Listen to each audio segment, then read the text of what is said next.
काफी सारे बच्चे ऐसे हैं जो इस चीज की काउंसलिंग मांगते हैं कि भाई हम जब एक मॉड्यूल से दूसरे मॉड्यूल पर शिफ्ट हो रहे हैं तो हमें क्या कॉम्बिनेशन ऑप्ट करना है। और हकीकत है ये, देखिए जब एएफडी से आप स्किल्स मॉड्यूल पे जा रहे हो तो एएफडी का लेवल ऑफ डिफिकल्टी अलग है और स्किल्स मॉड्यूल का लेवल ऑफ डिफिकल्टी अलग है, तो you definitely need counselling.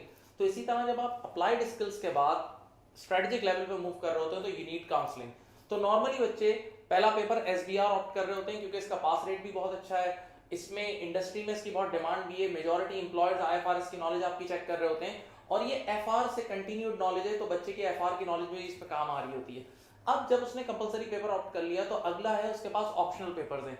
Optional papers में उसने कौन से पेपर ऑप्ट करने हैं, तो बहुत सिंपल, इसकी पहले भी हमने गाइडेंस दी है कि अगर आपने आगे एसीसी के बाद सीएफए करना है तो आपने लाजमी फिर एएफएम और ट्रिपल ए ऑप्ट करें, ये आपके लिए बेस्ट कॉम्बिनेशन है। लेकिन अगर आपने आईसीडब्ल्यू करना है एसीसी के बाद और आईसीडब्ल्यू में 12 पेपर की एग्जामिनेशन लेनी है तो उसके लिए आप पे फर्ज है, मस्ट है कि आप ट्रिपल ए और एटीएक्स वाला कॉम्बिनेशन लें। अच्छा, इन दोनों केसेस में आपने ट्रिपल ए ऑप्ट करना ही करना है। अच्छा, ट्रिपल ए की अगर आप कोर्स आउटलाइन देखें तो उसमें समझ लें 50% आईएएस आईएफआरएस है। तो आपने अभी जो लास्ट एसबीआर का पेपर पढ़ा है तो ये उससे कंटिन्यूड है, यानी एसबीआर की पूरी नॉलेज ट्रिपल ए में ट्रांसफर हो जाती है। और अगर आप एसीसीए की वेबसाइट पे जाके उनकी ग्रिड भी देखें ना, पूरी उनकी उन्होंने पूरा वो सेटअप बनाया हुआ है, तो उन्होंने रिपोर्टिंग के जो पेपर्स कनेक्ट किए ना तो उसमें F3 पहला पेपर है, फिर F7 है, फिर उसके बाद एसबीआर है और देन ट्रिपल ए, ये पूरी उन्होंने कंटिन्यूटी बनाई हुई है। तो मेरे साथ सर वैस मिर्चावाला जो ट्रिपल ए के बड़े जाने माने टीचर हैं और किसी तारुफ के मोहताज नहीं है, तो मैं चाहूंगा कि वो आपको ट्रिपल ए के बारे में guidance they. Sir please.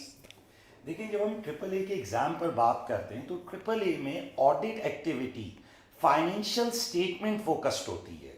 Examiner बाकायदा आपको इनकम स्टेटमेंट देता है, एसओएफपी देता है और कहता है कि गिवन फाइनेंशियल स्टेटमेंट्स में से रिस्क निकालें।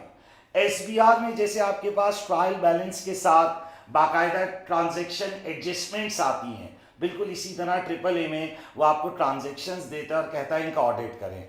लाइक वो आपको IAS 19 की ट्रांजैक्शन दे देता है, बिजनेस कॉम्बिनेशन की ट्रांजैक्शन दे देता है, शेयर बेस्ड पेमेंट की ट्रांजैक्शन दे देता है और वो आपसे कहता है कि आप इसकी ऑडिट एक्टिविटी कंडक्ट करें, इसका रिस्क इवैल्यूएट करें। देखिए, ऑडिट एंड एश्योरेंस का जो पेपर आप स्किल्स मॉड्यूल में पढ़कर आए हैं वो ज़्यादा असर्शन बेस्ड ऑडिट होता था कि ऑडिटर अपनी क्लेम्स को वेरीफाई करता था, लाइक एग्जिस्टेंस को, वैल्यूएशन को। ये तमाम एक्टिविटी ट्रिपल ए में कैरी फॉरवर्ड तो होती है, बट ट्रिपल ए का प्राइमरी फोकस एक रियल ऑडिट की तरह होता है कि जिसमें एग्जामिनर आपको फाइनेंशियल्स देगा, ट्रांजैक्शंस देगा, जिसमें कॉम्प्लेक्स अकाउंटिंग स्टैंडर्ड्स होंगे और आपको उसका ऑडिट करना होगा। तो अगर किसी स्टूडेंट ने रिसेंटली एसबीआर पढ़ा हुआ होता है तो वो नॉलेज उसे ट्रिपल ए में बहुत हेल्प करती है। और मैं अपने तमाम स्टूडेंट्स पर ये मैंडेटरी करता हूँ कि if you want to opt triple A, आप पहले एसबीआर पढ़कर आए, क्योंकि एसबीआर की अकाउंटिंग नॉलेज के बिना आप ट्रिपल ए का एग्जाम प्रिपेयर नहीं कर सकेंगे। अच्छा, यहाँ पर मैं एक और बात करता हूँ कि सर ओएस भी उसी स्ट्रेटजी से लेके चलते हैं जो हमारी पुरानी स्ट्रेटजी है।